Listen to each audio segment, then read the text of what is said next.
کیا آپ جانتے ہیں ایک ایسا شخص بھی تھا جس کے خزانوں کی چابیاں کئی طاقتور لوگ مل کر اٹھاتے تھے؟ یہ تھا قارون، بے شمار دولت کا مالک۔ اس کے محل اور خزانے دیکھ کر لوگ حیران رہ جاتے تھے۔ لوگوں نے نصیحت کی، اللہ کا شکر ادا کرو اور نیکی کرو،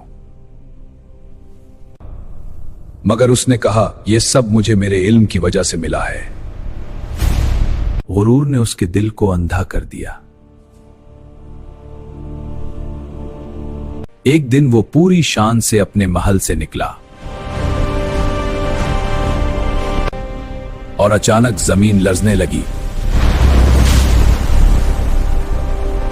زمین نے اسے اور اس کے محل کو اپنے اندر نگل لیا۔ نہ دولت کام آئی، نہ غرور۔ اصل کامیابی اللہ کی رضا میں ہے۔ ایسی ایمان افروز کہانیوں کے لیے ویڈیو کو لائک کریں، شیئر کریں اور نور حق اسٹوڈیو کو سبسکرائب کریں۔